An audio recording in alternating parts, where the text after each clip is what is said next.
दोस्तों, आज एक आपको कहानी सुनाने जा रहा हूँ। एक राधा एक रुक्मणी, लेखिका जिसकी हैं शबनम गुप्ता। सुबह ही माँ का फ़ोन आ गया। कुमुद, मैंने तेरे लिए एक रिश्ता पसंद किया है, बता किस दिन उनसे मिलने चल रही है। नहीं माँ, मुझे नहीं करनी शादी, तुम मेरे लिए लड़के देखना बंद कर दो प्लीज़। 35 की हो गई है बेटा, तेरी वकालत की प्रैक्टिस भी अच्छी चल रही है, अब नहीं करेगी तो कब करेगी। जल्दी से बात ख़त्म करके कुमुद अपने ऑफिस की तरफ चलने लगी। मन में सोच रही थी, माँ भी ना सुबह सुबह मूड ख़राब कर देती हैं। ऑफिस में घुसते ही अपना काला कोट उतार कर कुर्सी के पीछे टांगते हुए सामने कुर्सी पर बैठी अपनी क्लाइंट को देख रही थी।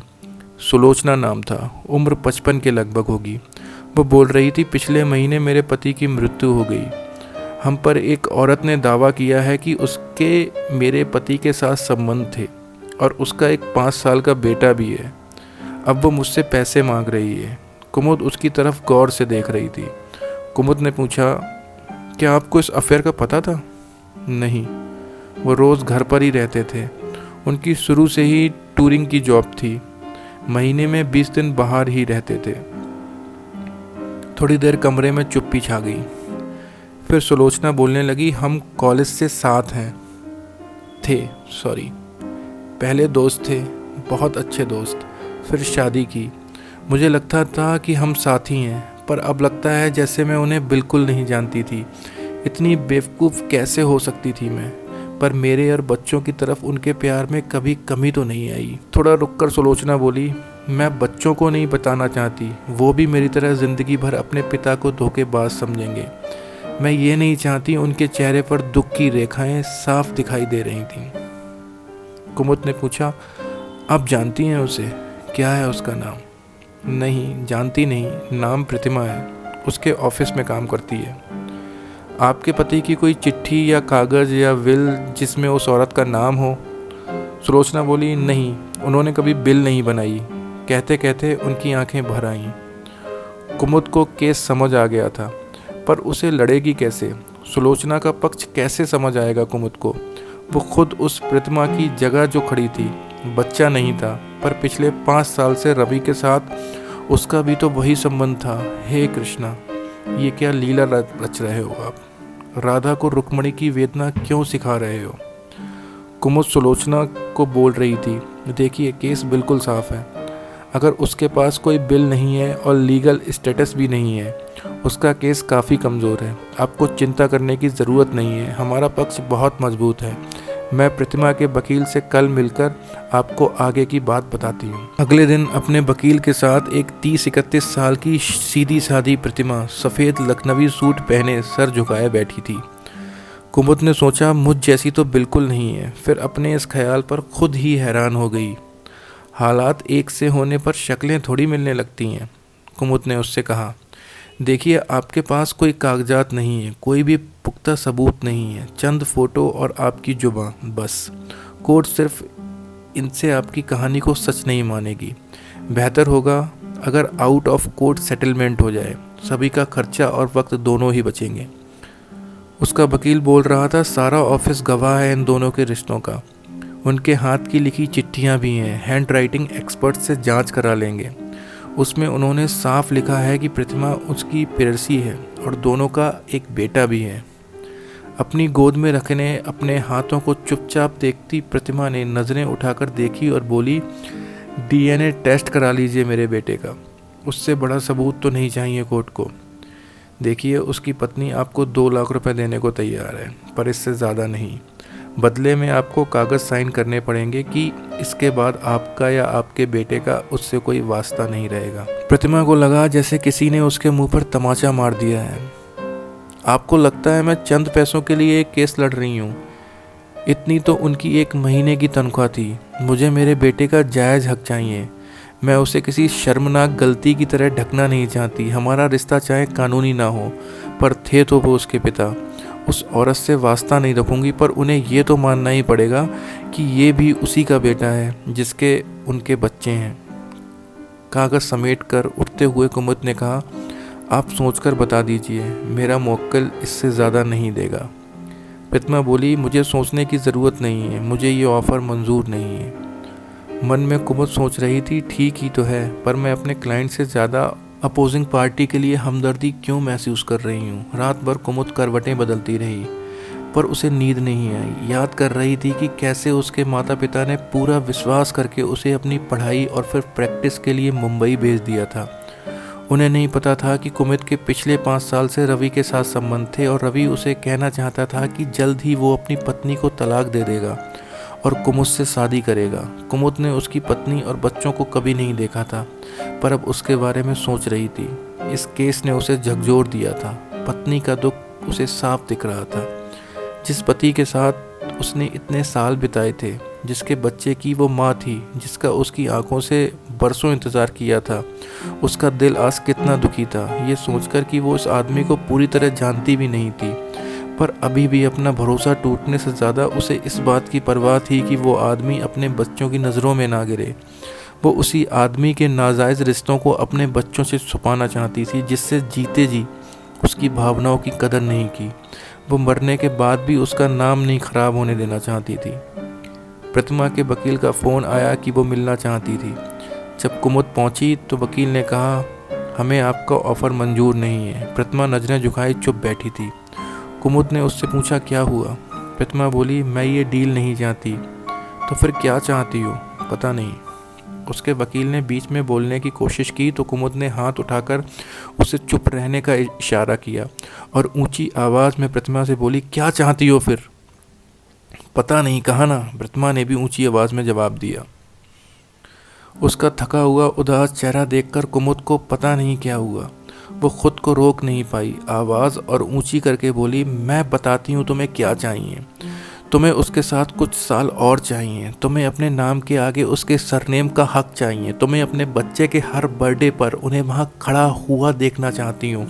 तुम्हें अपने ऑफिस, अपने रिश्तेदारों में उनके साथ बिना डरे, बिना किसी अपराध बोध के हक और इज्जत के साथ उनके साथ खड़े होना है।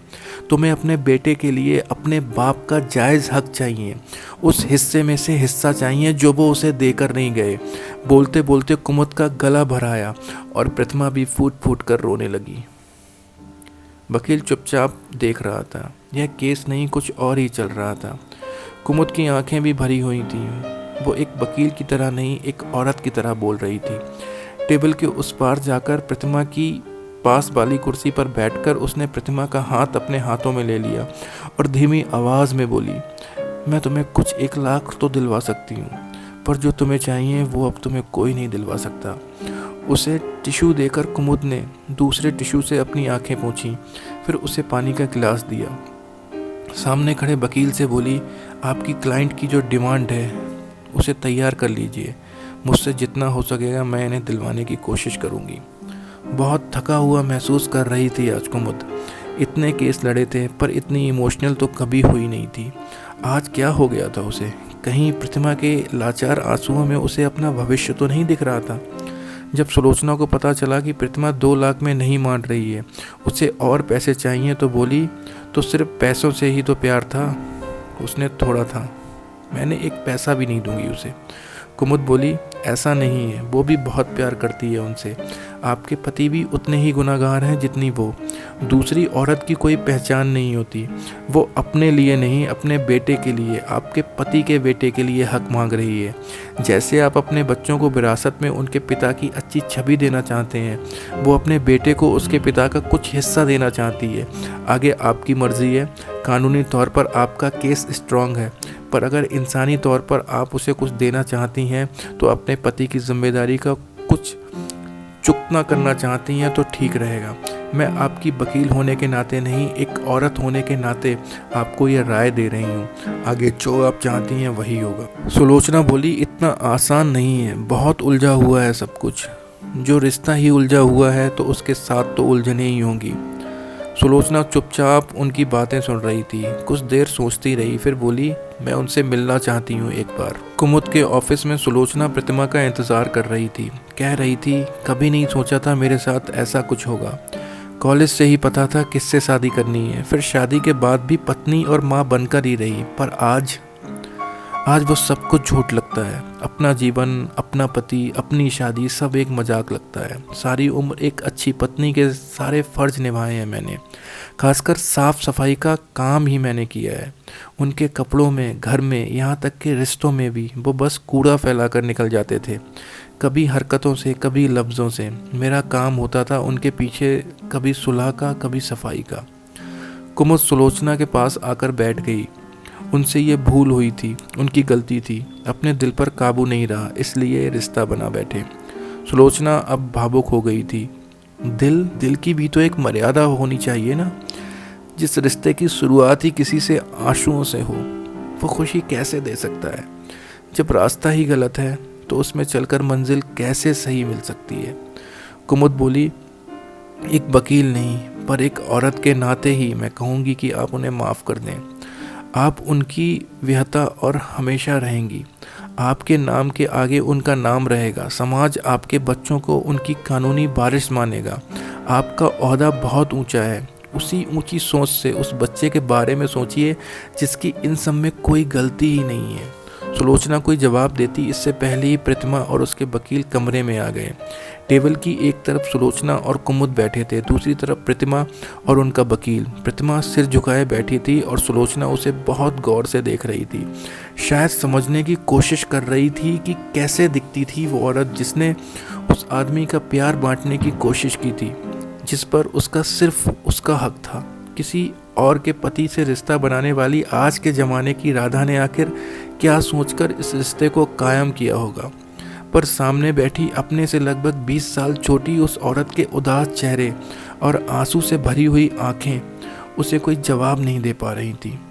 सब चुप बैठे थे। फिर कुमुद ने वकील से पूछा, आपकी मुवक्किल ने क्या सोचा है? वकील के बोलने से पहले ही सुलोचना बोली, पहले मैं इन्हें ये बताना चाहती हूँ कि मैंने क्या सोचा है। कुमुद को लगने लगा शायद दोनों को एक कमरे में आमने सामने बिठाकर उसने कोई गलती तो नहीं की।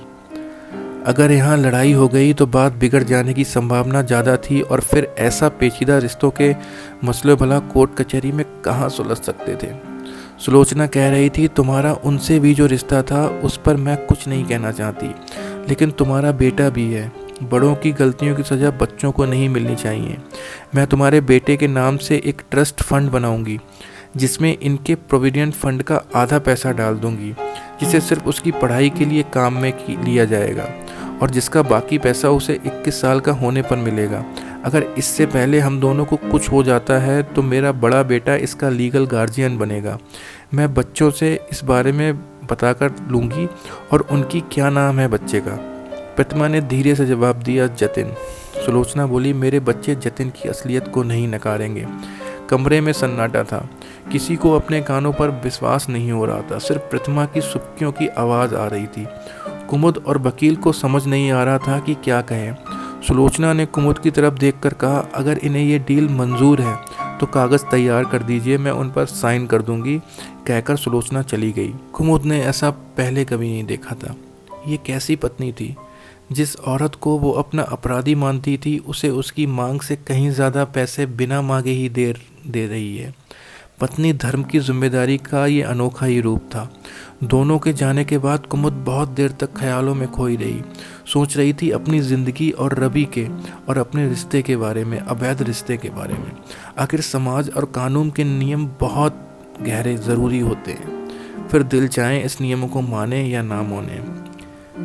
दिल पर अपना दिल है और मर्यादा तो दिल को माननी चाहिए। जिस रिश्ते की शुरुआत ही किसी के आंसुओं से हो, वो खुशी कैसे दे सकता है? जब रास्ता ही गलत है तो उसमें चलकर मंजिल कैसे मिल सकती है? रवि से रिश्ता ख़त्म करने का समय आ गया था। कुमुद ने फैसला कर लिया। फ़ोन मिलाया, माँ मैं घर आ रही हूँ। आप कौन सा लड़का पसंद करके आई हैं मेरे लिए? बताइए कब मिलना है? तो दोस्तों, ये थी कहानी। कमेंट करके ज़रूर बताइएगा कैसी लगी, सो दैट अगर आपको पसंद आएगी तो ऐसी कहानियाँ मैं और लाता रहूँगा। Thank you very much for listening this story.